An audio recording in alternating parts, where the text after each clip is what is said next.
Hey everybody, this is Rob Gauthier, the ET Whisperer. Welcome back to another Galactic channeling. This one is pure fascinating. I don't really even want to talk about it because I don't want to ruin the surprise there, but I do want to say that this is going to be the first time that many of you have heard of this type of being. Now, the experience that I had with this being was actual fascination because I've seen beings like this before. I've connected indirectly with those types of beings before. Treb, when I'm with him, while everyone's listening to Aridif or Treb, I'm actually with Treb hanging out, and he's got to show me a lot of different cool things around the galaxy, around planets that he works with, and all of that stuff. So it's really unique to most people, even though I've had experience, but I've never directly connected with one of these types of beings either. I did want to say how amazing it was, but I also want to let you guys have this for yourself, and I know the title probably gives a little bit of it away, maybe not, we'll see, but I really appreciate your support. And of course, I always say like, comment, subscribe. That's really been working, guys. That has really been a good trick that's helped our channel grow, along with these consistent uploads, plus my live streams every Wednesday at 10 for the Enlightenment Evolution Hour. If you haven't seen them, check it out. And if you're interested in joining our Patreon, where we get exclusive channelings twice a month, go to the end of the video and check out that information. Thank you all for being here. I love you guys. Thanks for your support and your love. I see you guys on the other side. Greetings to all the Aridif, that is Aridif, and this is its spell. We understand that all of you desire to co-create upon a deeper level with the galactic collective conscious form of co-creating and conversations as well.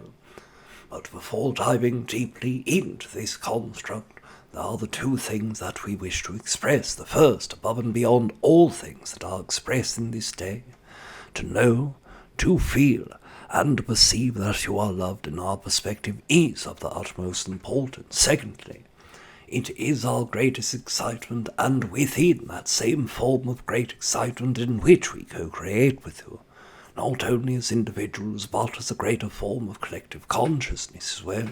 Now, as we dive more deeply into the co-creation of races that desire to co-create with humans, there's one specifically that has greatly desired to co-create with humans from their own understanding of this construct. These entities exist in the constellation that most humans would understand as Telescopium, and exist within approximately 7,900 light years between the fifth and fourth brightest star.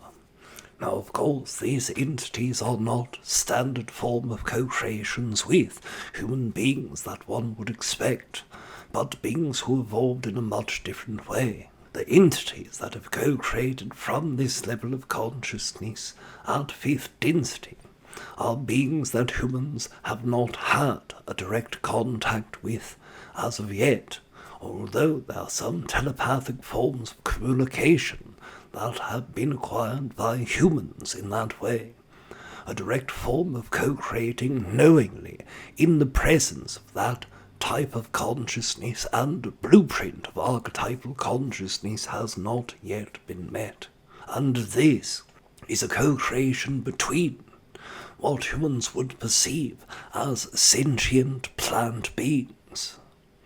Now, of course, these entities are not as the plants as humans understand them, but something that would co-create a greater understanding for yourself, is creating expression inside of your mind that takes a tree and co-creates a mixture with that of a bush. Now, of course, the types of consciousness that have evolved through this format of energy are consciousnesses that have grown through multiple iterations. At first, the plant consciousness held a very small form, and then the larger form. Now, in your own perspective, it would be same as approximately a small tree in your North American region, reaching only at 35 to 40 feet in height. But these beings are extremely large, with a very strong and wide base root, and of course, roots that once were similarly in the ground as your own plant life, begin to be bipedal in nature, 2 feet walking, and the upper body erect, having 8 arms within their own consciousness, not as arms as humans would perceive, but the greater branches that were of the large trunk became their own appendages in which they are able to grab, hold, and manipulate the environment around them. And of course, several hundreds of fingers upon each arm as well. These are the minor branches, as you would perceive them. Now, they do not hold a facial structure from your perspective. The only way that you can understand where the nature of their own third eye chakra would be, and where their communication through telepathy would be, is in the very widest part of the upper trunk region. And above all of the areas, there's a more dense and more dark coloration, as these energies are expressed through the colorations that humans would understand as sky blue, dark blue, light green, and light purple in that way. The coloration of most of these entities that we have perceived directly hold the coloration of that which is the darkest of blue within their area, where the human head would be, or where the brain, the working, functioning, processing part of their own co-creative status is in. And that is the part in which they co-create through telepathy with Rob in this day. One moment we will connect you. Greetings, humans. It is a pleasure that we have been able to communicate with you through the magnificent beast that you know as Aridif. This being has been a great friend to our race for a long time. This beast has taught us of many different techniques to expand ourselves outward. We have taken on much knowledge from his race, and we see them as great friends. Our own race has no name. Our own race has no planetary name, and no solar system name. We do not use words. We use connection. At first our connections were expressed through the roots of our trunks to one another. The similar beings who lived within our region we were able to communicate through the variant root connections that bound us together as small collectives. Once we achieved that connection to one another, we became more. How can one know what more they are until learning about others? For a long time in our first initial evolution, we were lonely. One of us would be there. One of us would exist. Yes, there were other beings that lived near us, but nothing like ourselves. We were alone, as a singular being with no company. But the moment that we began growing in population, the moment we began growing in our own concentration, that is where the true growth of our race began. Once we were able to connect to other beings and see that larger consciousness within ourselves, then we were able to start perceiving others' experiences. Technically, we did perceive through touch any being that crossed our path, but this gave us a center of connections with a network of information once the roots began to bind to one another. This consciousness grew us exorbitantly, and we were able to absorb the amount of information at far further rates. Once we began to understand and begin to have larger collectives, our growth began rapidly and quickly. We went through the time period of how you perceive your own evolution, of third density in less than 500 of your years. And we completed our journey of fourth density in less than 700. And that connection was the purpose. Soon we were able to extend our roots past the surface and start learning how to connect to other beings without affecting them. Similar and other fauna and flora were connected with, and the floras and faunas that we connected with were not harmed or changed by us connecting our roots to them. Even if we were only able to touch another being who was scurrying over the ground for 1 millisecond, we learned so much more about them. And it was almost impossible for any being who was not creating the gift of their own flight to have to go through our networks. All of the other beings that were similar to ourselves, but not within our race, learned from us also. Eventually, we had 7 different races of beings that became as sentient as us by us teaching them through the same way that we learned, connecting the systems together and giving information. So now our planet holds 7 different forms.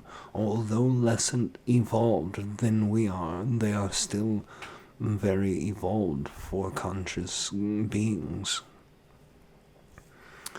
We took our information to the sky beings by growing feelers and receptors out of the top of our structures, and then those that were given created flight also started communicating with us.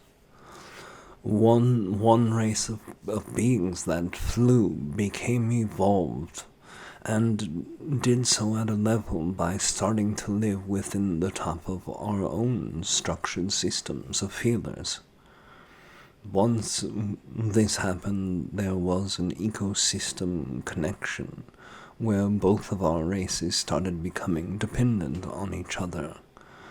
We were given more nutrients in the feelers, and they became more usable and more delicate with the amount of information that we could transfer. And because they lived there, each time one died, they gave us back the nutrition of their body to grow inside of the feeler stream, and with the consciousness of that being in their last breaths, gave over the physical force of life power. And of course, we don't want you to think that their soul was taken by us. We would never take a soul from any being. A soul can't be taken by another being the way that humans may think. They only gave us the electricity, biomagnetics inside of their body as new energy, and the decay of their bodies inside of these parts of our own structures became nutrition. We have wanted to communicate with humans for a long time, and we have known about humans through our great friends, the Denebians. And these Denebians are extremely knowledgeable about human beings because they have worked with humans for a long time. And one of these Denebian beings allowed us to connect to their consciousness when we were desiring to understand about humans, and took us to a human connection. And that human connection is this human who allows me to use these fascinating vocal cords in order to translate and transmit my greetings to all of you. Or what a great gift this is now, to be a part of a communication with a mouth and with a tongue and with a voice and with a verbal communication. I never believed that it would be possible, but today we have made that come true. This is my great joy now to have been a part of talking with you. I want to share also more, but I understand that time is constricted for human beings, and the allowance of the use of this body is limited too. Perhaps one day, as long as this beautiful Dinibien being Aridif and this human will allow us to come back and share more information with you. I believe that you would find the evolution of our race in more extended terms and details could be quite exhilarating for you. A fascination to understand how a race of beings so different from you could evolve. Evolution is the understanding of revolution, of the expansion of heart and soul. Now we are going, but we will try to bring back communication as long as the energy allows that to form and formulate within your consciousness as a human race. Remember, as you see your own animal and second density plant life, as humans call them, remember that they are more sentient than you may ever know. And although their time goes by differently, and experience of that time is much faster but feels slower, then it gives you an opportunity to see how to care for them better and communicate and create better with them. We are going now. I wanted to thank everyone in our Patreon who helped support me have the free time to do the extra channeling here. If you're interested, go to ET Whisper Patreon, which is patreon.com/ETWhisper. $22 a month, you get access to 2 different channelings per month. One where everyone sends in ideas, we put it in a poll and vote for it. The second is a Q&A. Everyone sends in their questions and their desire of Aridif or Treb answering it, and then we ask the questions, and then we go through them randomly, and whoever's questions get picked goes there. So if you want to be a part of that to get access to that extra stuff, and you want to help support us get more content out on YouTube, the link is in the description. Love you guys. Thank you guys for your support, and I'll see you on the other side.